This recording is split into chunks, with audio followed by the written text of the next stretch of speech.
అస్మద్గురుభ్యో నమ. ఓం శ్రీ గణేశాయ నమ. మాఘమాసం 11వ రోజు 11వ అధ్యాయం ప్రారంభం.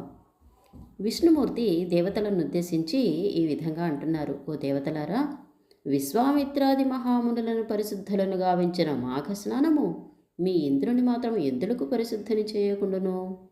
కాబట్టి మీరు ఇంద్రుని తీసుకెళ్ళి స్నానము చేయించితే అతడు పరిశుద్ధుడవుతాడు.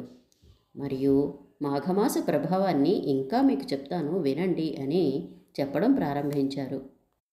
మాఘ శుక్ల పూర్ణిమ రోజున సూర్యుడు ఉదయిస్తుండగా స్నానం చేసేవారు పాపం నుంచి విడవబడి దైవత్వాన్ని పొంది నా స్థానమైన స్వర్గాన్ని అలంకరిస్తారు. ఈ మాసమున ఉదయాన్నే స్నానం చేసి శ్రీహరిని పూజించి ఈ మాస మహిమను వినువారు మిక్కిలి ఎక్కువ పుణ్యాన్ని పొందగలుగుతారు. ఎక్కడ జహ్ను సూర్యులకు కన్యలైనట్టి తెల్లదినగు 2 నదులు గంగా యమున తమ తరంగాలచే చామరము వలె ప్రకాశించునో, ఎక్కడ గొడుగు వలె అక్షయ వటవృక్షము విరాజిల్లునో అట్టి ప్రయాగము తీర్థక్షేత్రమవుతుంది. మాఘస్నానము ఆపదల నుంచి కాపాడుతుంది, దుఃఖాలను దూరం చేస్తుంది.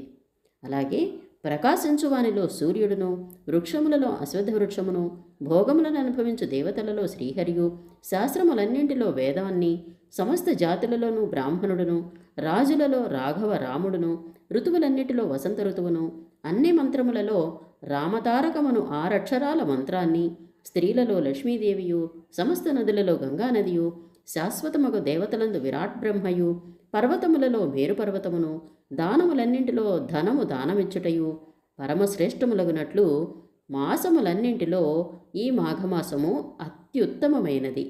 సర్వతీర్థ సేవల కంటే మాఘసేవ చాలా గొప్పది. అన్ని వ్రతముల కంటే మాఘస్నాన వ్రతము మిక్కిలి శ్రేష్టమైనది.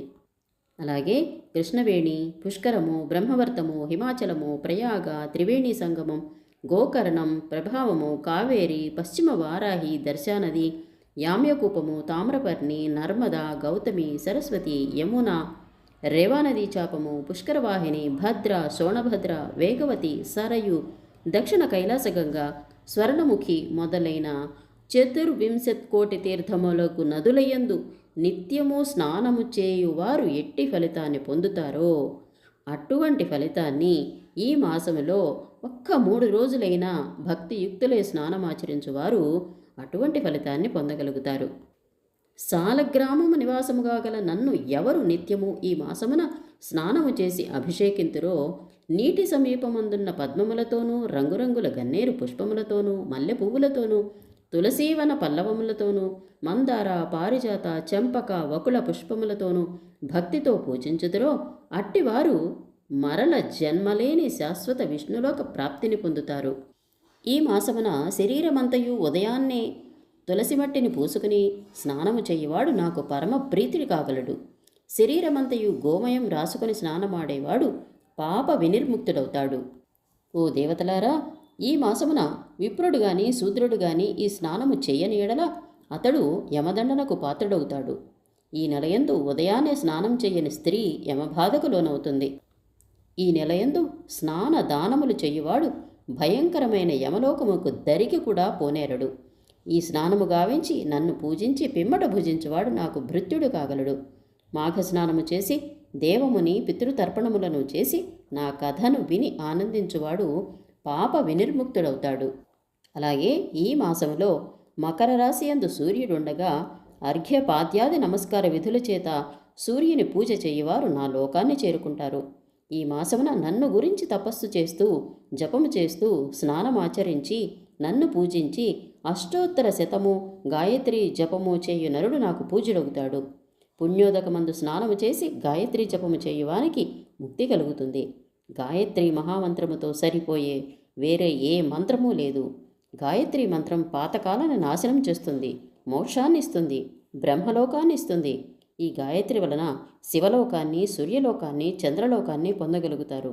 ఎవరు ఈ మాసమున స్నానము చేసి గాయత్రి మంత్రం జపము ఆచరిస్తారో వారు సమస్త తీర్థములందు స్నానము చేసిన ఫలితాన్ని, సమస్త యజ్ఞములకు కర్తయగు దీక్షితుని ఫలితాన్ని పొందగలడు. అట్టి నరుడు మీ అందరి చేతను మునుల చేతను కొడియాడబడుచు నా పురమును చేరుగుంటాడు. మాఘస్నానము చేసి బ్రహ్మయజ్ఞము చేయవాడు బ్రహ్మలోకముందు చాలా కాలం నివసించి పిమ్మట నన్ను చేరుకుంటాడు. బ్రహ్మయజ్ఞమున గాయత్రిని ఉచ్చరించు విధి చెప్పబడింది. మాఘస్నానము చేసి సంధ్యావందనము చేసి తూర్పు దిక్కుగా ఎడమ తొడయందు కుడి పాదముంచి కుడి తొడయందు ఎడమ పాదముంచి అంజలి బట్టి ఓంకార ప్రణవం చేసి వ్యాహృతి త్రయము చేసి గాయత్రి మంత్రాన్ని ఉచ్చరించి 3 సార్లు అర్ధరహితముగా పూర్తిగా ఉచ్చరించి జపము చేయువాడు మహాపాతకముల చేత విముక్తుడవుతున్నాడు. ఈ మాసమున బ్రహ్మయజ్ఞమును చేసి నా కథను విని అన్నదానమును చేయువాడు నా భక్తుడై యమలోకాన్ని చూడనేరడు. ఈ మాసమున సాలగ్రామ సన్నిధి యందు దీపమును పెట్టువాడు కష్టసాధ్యముకు పూర్వజ్ఞానాన్ని పొంది అంతమందు నా యందు చేరుకుంటాడు. మాఘస్నానానంతరము నన్ను ఆ నదీ తీరముననే పూజించువాడు 1,000,000 మంది బంధువులతో కూడి నా పురమున చిరకాలం ఉంటాడు. తులసి గుచ్ఛములతో జల సన్నిధానమందు నన్ను పూజించినవాడు నా లోకాన్ని చేరుకుంటాడు.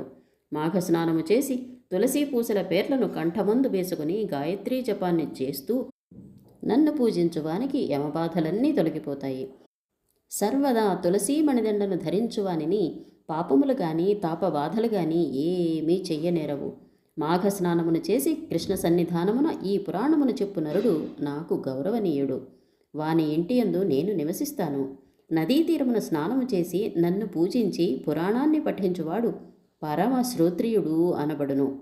పురాణాన్ని స్పష్టంగాను విష్ణు కథాయుక్తముగాను గంభీరముగాను శాస్త్ర సందర్భముగాను చెప్పేవాడు పుణ్యమూర్తి అవుతున్నాడు. ఓ దేవతలారా, ఈ మాసమున భక్తిగలవాడై సదా భక్తితో పురాణ శ్లోకముల చేత నన్ను స్తుతించునో అట్టివాడు నా అంశయే అగును. అతడు నన్నే చేరగలడు. ఇటువంటి ముక్తినొసంగు ఈ పురాణమును ఎవ్వరు వినరో నా ఆజ్ఞను పొంది యమలోకమందు సూర్య చంద్రులున్నంత వరకు నరక బాధలను పొందుతారు. మాఘవ్రతాచరణుడై భక్తితో సాలగ్రామమందు వసించు నన్ను పూజించి నా పాదోదకమును పానము చేయునో అతడు పరమ పవిత్రుడగును. అజ్ఞానము చేత అట్లు చేయక ఉండువాడు నరక కూపమును పడును. నా పూజా ప్రసాదమును ఎవడు శిరసా వహించునో వానికి నరక బాధ ఉండదు, మునివరుడవుతాడు. అందువలన ఈ వ్రతము మిక్కిలి మహిమగలది. మీ మీద గల దయచేత నేనింతవరకు ఈ మాఘ మహిమను మీకు చెప్పాను. కాబట్టి మీరు పద్మపర్వత గుహయందున్న గాడిద ముఖము గల ఇంద్రుని వద్దకు వెళ్ళండి. నాచే మీకు చెప్పబడిన ఈ వ్రతమహిమను ఇంద్రునకు చెప్పండి. అతడు తుంగభద్రా నదీ జలమందు స్నానము చేసి మంచి ముఖము గలవాడై పుణ్యవంతుడు కాగలడు అని విష్ణుమూర్తి చెప్పి అంతర్ధానమయ్యను. అప్పుడు దేవతలు ఇంద్రుని వెతుక్కుంటూ పద్మపర్వతమునకు పోయి అక్కడ అటూ ఇటూ వెతుకుతూ ఉన్నారు. ఆ పద్మపర్వత గుహలందు దేవతలు ఇంద్రుని కొరకై వెతుకుచున్నప్పుడు ఆ ఒడ్డున పెద్ద శరీరమును చిన్న తోకను చిన్న పాదములను చిన్న కండ్లను గల ఒక తొండను చూశారు. ఆ తొండ కూడా మందబుద్ధి కలదే పాషాణము వలె కొంచెమైనా కదలకుండా అలాగే ఉన్నది. దేవతలు ఆ తొండ సమీపమునకు వెళ్ళినప్పటికీ ఆ తొండ అమితమైన గంభీర ధ్వన చేసింది. దేవతలు ఆ శబ్దానికి ఆ తొండని రాక్షసునిగా భావించి భయపడ్డారు. కానీ కొందరు కొంతసేపటికి అది తొండే కానీ రాక్షసుడు కాదు అన్నారు. దేవతలు ఆ ఘన శరీరము గల భయంకరమగు తొండను పర్వత లోయలో పల్లమునందుండట చూచి ఆశ్చర్యపోయారు. దానికి కూడా పుణ్యకాలం ఆసన్నమగుట వలన దేవతలు తీగలతో ఆ తొండను కట్టారు. బలవంతంగా దాన్ని కట్టారు కానీ కొంచెమైనా కదల్చలేకపోయారు. అటు పిమ్మట దేవతలు ఆ తొండను ఎన్ని విధాలుగానైనా కదల్చలేక ఒకరికొకరు ఆలోచించుకుని శ్రీహరి చెప్పిన విధంగా తుంగభద్రా నదీ తోయములతో మహాసంతోషముతో ఆ తొండకి అభిషేకం చేశారు. అప్పుడు ఆ తొండ దేహము మాఘ స్నానము వలన దివ్యమైన భూషణముల చేత అలంకరించబడిన ఒక స్త్రీ రూపాన్ని పొందింది. ఆ పిమ్మట ఆ సౌందర్యవతి దేవతల దగ్గరికి వచ్చింది. దేవతలు ఆ సౌందర్యవతిని చూసి ఆశ్చర్యం చెంది అసలు నీవెవరవమ్మా అని అడిగారు. ఇంతటితో మాఘమాసంలో 11వ రోజు 11వ అధ్యాయం సంపూర్ణం.